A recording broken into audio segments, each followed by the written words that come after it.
pipe organ is so very important, and that's why you have special families, special companies devoting their whole lifetime to building it. And it's a pity that the fashion is going out of hand now. People are dying off, and not many younger people learning how to build this pipe organ. I want to take an example in the one that we have in our church here, St. Peter's Church. That organ took about 2 years or so to completely assemble here. I was singing soprano at that time, and the day we were to dedicate it in 1952, that was a very, very epochal event in St. Peter's Church. I can say not only St. Peter's Church, in the whole of the CMS system in Lagos at that time, because St. Peter's Church was the very, very first to introduce the pipe organ. And we've been using it. People have been coming to look at it, to hear it, and it has improved the performance of the choir tremendously.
By the time I came here, my bishop, the Most Reverend Dr. Ade Mowo, insisted that the organ must work because he loves music. And he said while he was growing up, as a boy, they were coming here to see the organ. And the man is over 60 now, so the organ is old. So he just came and said, if this organ does not work, it will mar your regime in this church. And he insisted it must be done. I didn't know how it would work, but we started it. We formed a committee. We started raising funds. A member traveled abroad, volunteered on his own, then told them one organ bidding company and narrated everything. They spoke to the technician here in Nigeria, and they now found that it's a little problem in Nigeria could fix. And good enough, not many technicians or artisans had done anything on it. So it was partly very good. They've not changed anything. So, but we brought new materials, parts from beginning to the end. So first time, it witnessed general maintenance. And it's sounding very well now. You listen to it in the church today. And our bishop is very happy about it now, and everybody.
You know, in church, there are several ministries. One of them is the ministry of music. Music is not just playing the organ, but also singing. And it's a privilege to be called into a ministry like that.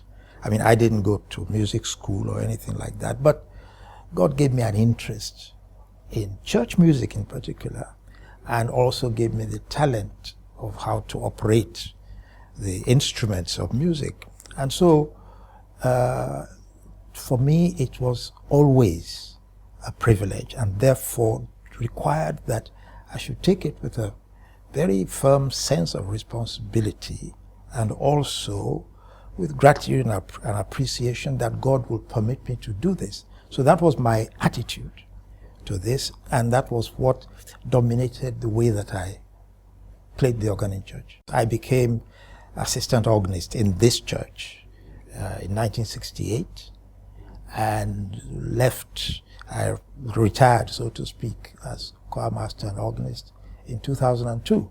So it was a long period.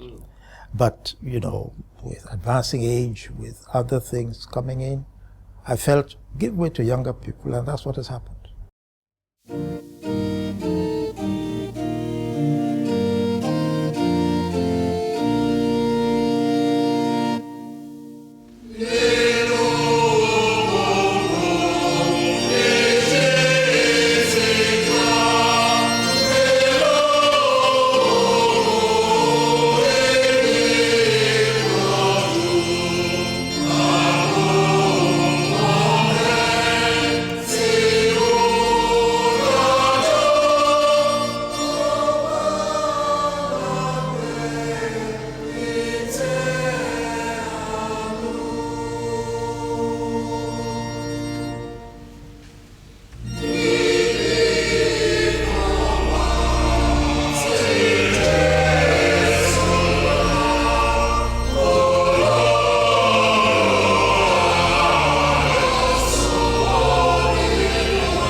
Assistant organist is a member of the church, trained by us, brought through the system and placed on the organ.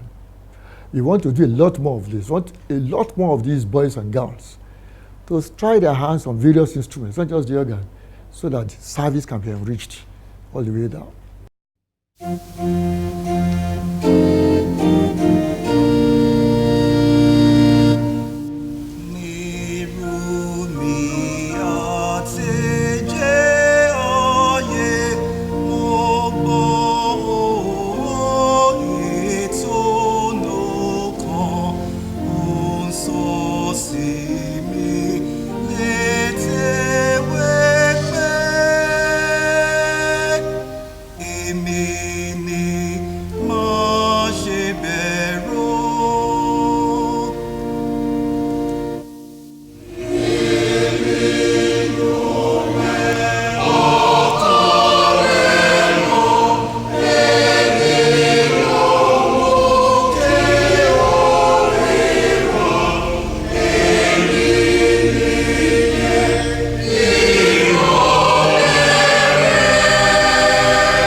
there's no organ that can compare with the pipe organ.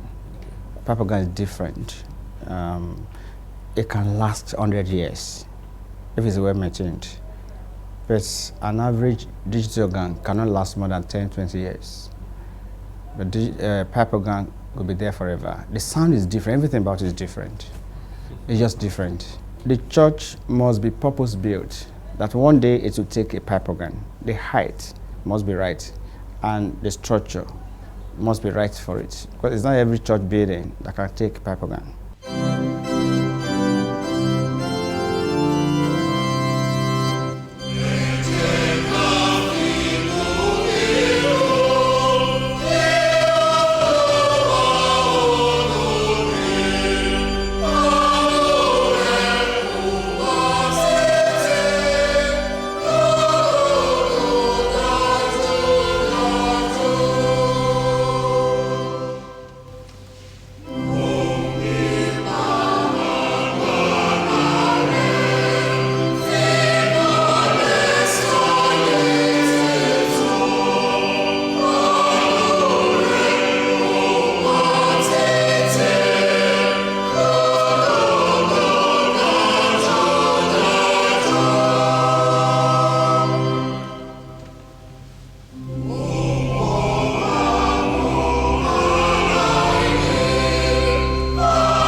I have to thank the vicar, Venerable Tayo Adoloju, and I have to thank the parish councils, because when I approached the vicar about the organ, the need to revive the organ, and they gave me the 100% support. And at the same time, I have to thank my assistant organist, Mr. Doyin Oshukwaya, and Sheyi Dolade. We all move the pressure up to the church so that they can help us to fix the organ in no time, so that everything is in place. The period for that 2 or 3 years that the organ was not working, it is the choir master has to do a lot of work, because you have to conduct the choir as well as the congregation, so that they can play along with the organist, my assistants. But when the organ is in, they can feel the organ in every sense, in any corner of the church. So it's more easier for the choir master to relate with the congregation and the choir, accompanied by the pipe organ.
when you have to back up with a pipe organ or an organ, and you are now using a piano that you are supposed to use during choir practice. You are now using it for the whole service. You have to mount it with microphone, this and that. It doesn't give you the interpretations that you need. The registration, you cannot have it. But on the organ, because organ is the master of all musical instruments, the pipe organ, but doesn't use speakers. It uses pipes. It comes out from the pipe, and you have some registrations that you have to. Registration is in different instruments that you have to combine together to give you what you want. You cannot compare what they are going to manufacture now to what they have done years back. Me, I would prefer it being refurbished all the time rather than buying a new one, except that one is exceptionally fantastic. Better than this.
Instruments that are dependent on some kind of technology or the other usually need to be maintained while you're using them, but also to be refurbished and repaired if something goes wrong. So of course, it is natural, it is quite sensible, in my view, that we should refurbish the organ from time to time.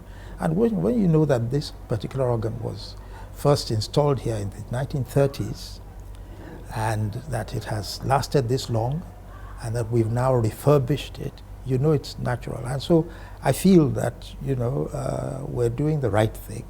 And it shows also that if we maintain the organ properly and do what is necessary, it can last several lifetimes.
The organ is an important part of church service because it is through the organ that music flows through the service.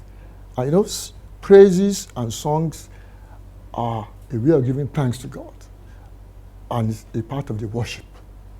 So when you don't have a functional organ, and I mean a pipe organ, I don't mean all these other ones, a pipe organ. Traditionally, this church is a pipe organ church. That's what we are known for in the diocese, and this is one of the oldest that we have. So we could not afford to have it idle and unused. So we had to go to great lengths to be sure that it's resuscitated and it's now being used, and we're all happy for it.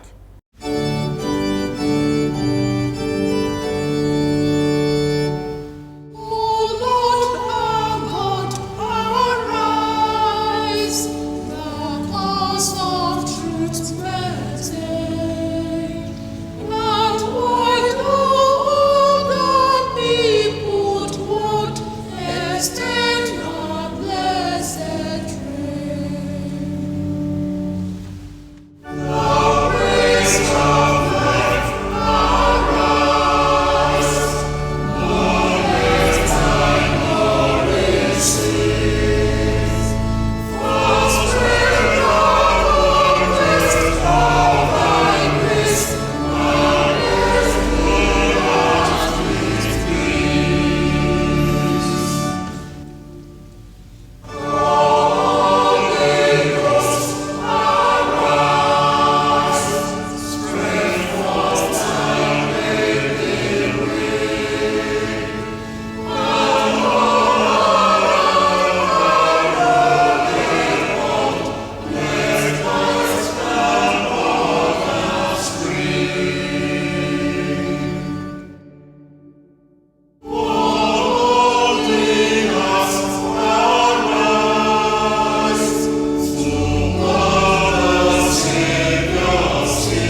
longer it stays there, the more value, quite frankly, because it now becomes like a museum piece that people come all over the world to look at. You don't change pipe organ frequently. It's supposed to stay there virtually indefinitely, as it were.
The digital organ is not as the same as the pipe organ. Unfortunately, when the church wanted to constitute a committee for the repairs and refurbishment of the pipe organ, I was chosen to be the chairman of that project. And to God be the glory, we had deadlines. Even though the parts are not here in Nigeria, I had to travel at different times abroad, visit some organ builders, where they recommended that this can be done locally. And then, we thank God, we got Mrs. Fagboom, who was very handy to quickly, but we thank God if we hadn't repaired the organ at that time, because foreign exchange was later went crazy, we probably might not have done what we did. And of course, the St. Peter's Church congregation is a singing church. It's a singing church. They responded quickly financially. We quickly raised quite an handsome sum of money, which made that project very easy.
My family had the greatest number of from one single family singing at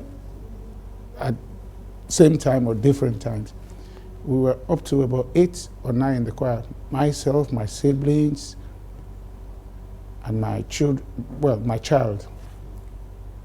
At some point, my father, we had 3 generations singing together in St. Peter's choir. I remembered when the boy was admitted into the choir. That was 1996. My father was in the choir store, I was in the choir store, and he broke down in tears. That this is grace of God, where you find your son singing and your grandson, 3 of you singing together.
people they're so lifted when they come into the church and when they hear the pipes are blowing.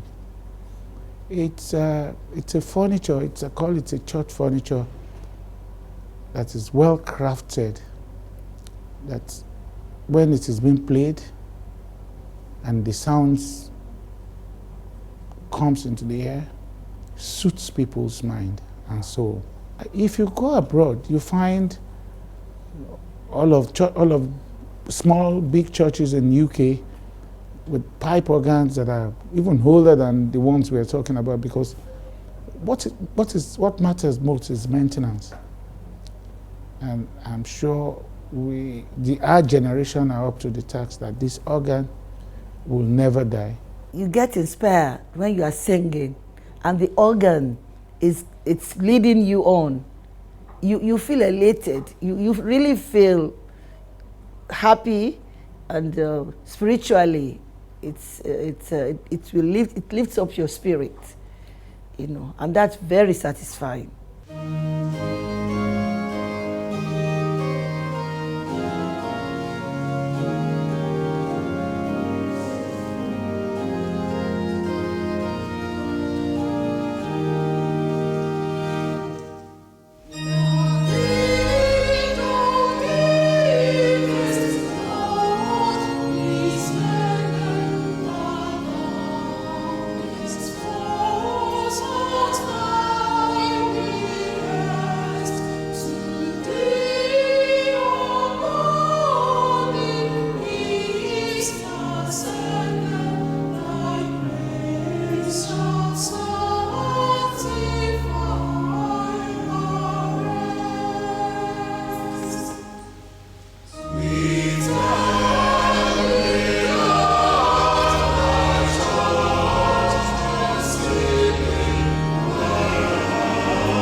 I give kudos to Mr. Tunji Fagbom. He's the man, the technician on the organ. At least he tried his best, and he worked on the organ for, let's say, 1 year. And for now, the organ is in control. That's why we could use it for services now. And we thank God for the Lord Bishop who has come for the rededication.